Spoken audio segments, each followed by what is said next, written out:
کہ اپنی خوشیوں میں غریبوں کو بھی شامل کرو، کیونکہ جناب محمد رسول اللہ صلی اللہ علیہ وسلم نے اس موقع پر فرمایا کہ سب سے بدترین ولیمہ وہ ہے کہ جس میں کسی غریب کو مدعو نہ کیا گیا۔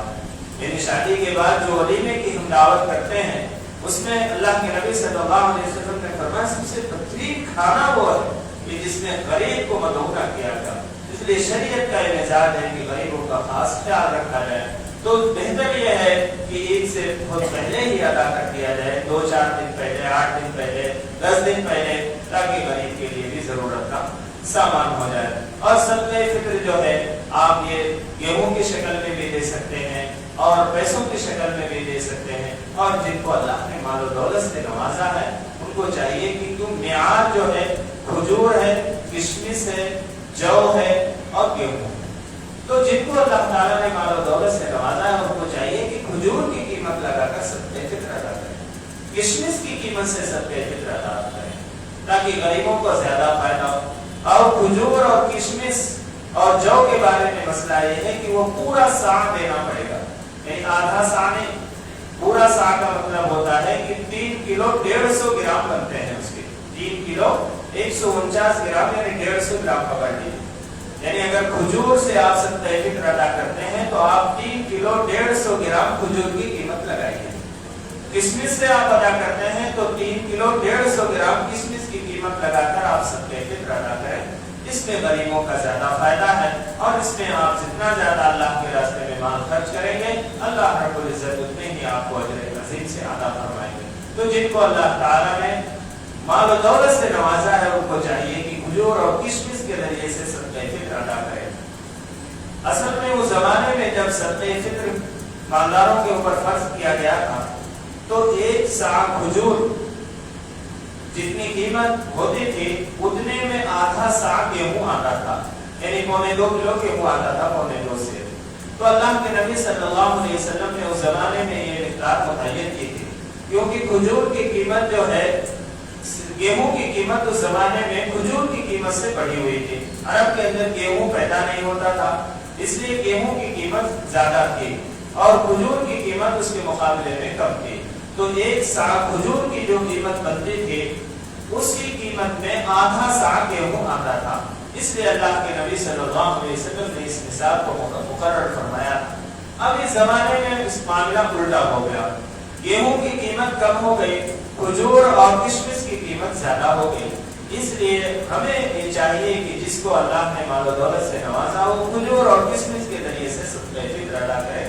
یہ اس کے اوپر فرض اور واجب نہیں ہے کہ یہ سمجھے کہ نہیں میرے اوپر فرض ہے، واجب ہے۔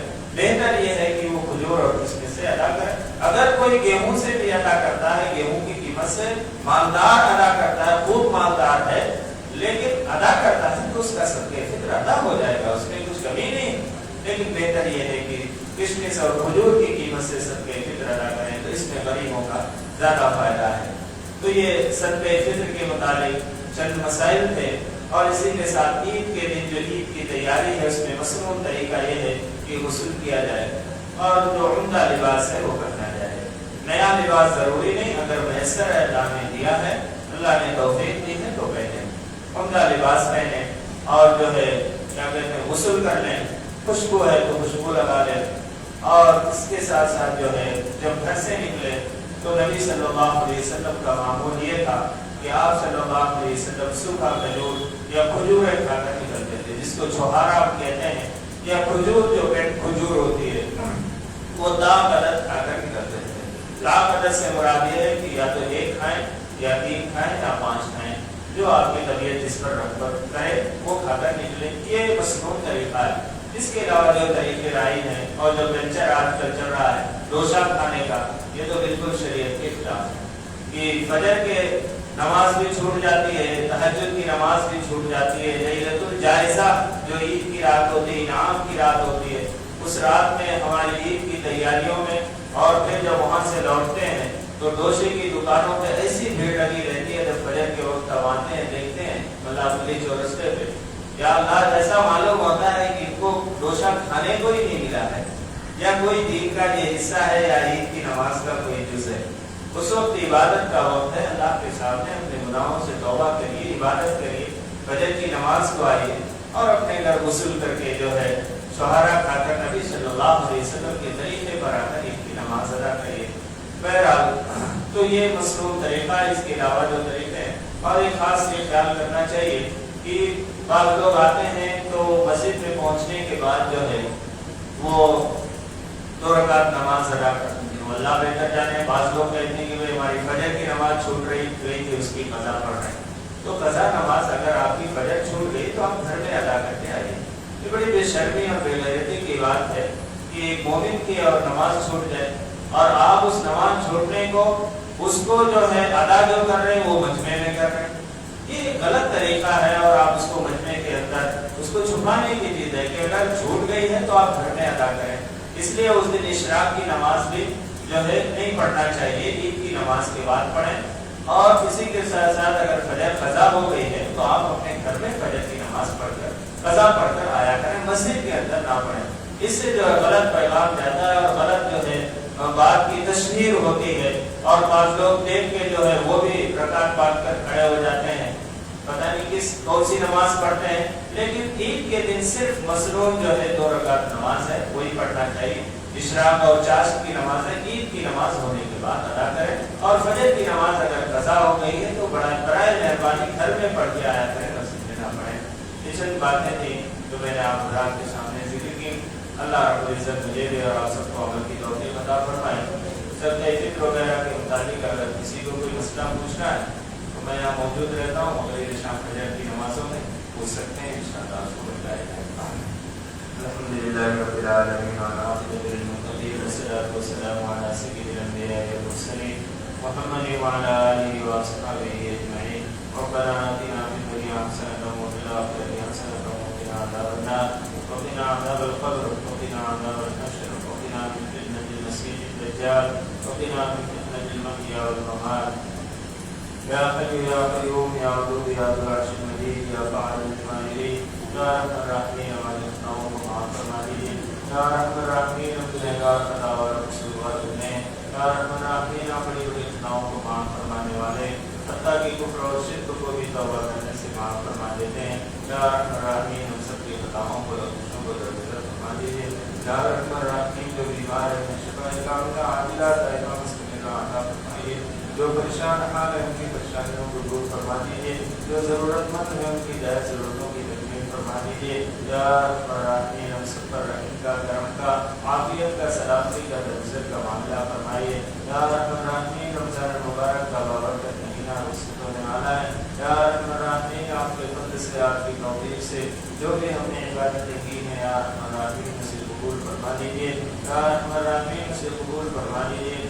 آپ کی شاعران شان کو ہم عبادت نہیں کر سکے، یا رب الراحمین کمزور بندے ہیں، کمیوں اور کوتاہیوں کو درگزر فرما کر قبول فرما لیجیے، یا رب الراحمین ہم سب کو آئندہ بھی آنے والا جو رمضان ہے یا رب الراحمین اس میں بھی ہم سب کو عبادت کی توفیق عطا فرمائیے، ہماری عمروں میں برکت عطا فرمائیے، صحت و تندرستی عطا فرمائیے، یا رب الراحمین تمام شرور و فتن سے ہم سب کی حفاظت فرما لیجیے، یا رب الراحمین ہم سب کو حلال پاکیزہ روزی عطا فرمائیے، حرام کمائی سے، حرام آمدنی سے ہماری بھی ہمارے آنے والی نسلوں کی بھی تاحیات حفاظت فرما لیجیے، یا رب الراحمین امت مسلمہ پہ رحم فرما دیجیے، مسلمان جہاں کہیں بھی پریشان حال ہے ان کی پریشانیوں کو دور فرما دیجیے، یا رب الراحمین اس بستی میں، اس شہر میں، اس ملک میں، پوری دنیا کے اندر امن و امان قائم فرما دیجیے، یا رب الراحمین امن و امان قائم فرما دیجیے، یا رب الراحمین حضور اکرم صلی اللہ علیہ وسلم نے جن خیر کا سوال کیا ہم سب کو اس میں حصہ عطا فرمائیے، اور جن شر سے گناہ مانگی ہے ہم سب کی اس کی حفاظت فرما لیجیے، یا رب الراحمین ہم میں سے جن کے والدین باحیات ہیں یا ان میں سے کوئی ایک باحیات ہے، یا رب الراحمین ان کو صحت و تندرستی عطا فرمائیے، اور ان کے سارے عاقبت کو ہمارے سروں پر قائم اور دائم رکھیے، یا رب الراحمین جن کے والدین ہیں ان میں سے کوئی ایک اس دنیا سے رخصت ہو گئے، یا رب الراحمین ان کی مغفرت فرما دیجیے، انہیں کروٹ کروٹ کے جنت نصیب فرمائیے، جنت الفردوس میں اعلیٰ مقام عطا فرمائیے، امت مسلمہ کے تمام مرحومین کی مغفرت فرما دیجیے، یا رب الراحمین یہ آخری عشرہ چل رہا ہے جو آپ سے خلاصی کا عشرہ ہے، یا رب الراحمین سارے امت مسلمہ کی آپ سے خلاصی عطا فرما دیجیے، جہنم سے بچا لیجیے، یا رب الراحمین جہنم کے عذاب سے سارے امت مسلمہ کی زندوں کی بھی اور مرحومین کی بھی حفاظت فرما دیجیے. یا رحمن الرحیم حضور اکرم صلی اللہ علیہ وسلم کے صدقے میں ہماری دعاؤں کو قبول و منظور فرما دیجیے. ربنا تقبل منا انک انت السمیع العلیم وتب علینا انک انت التواب الرحیم برحمتک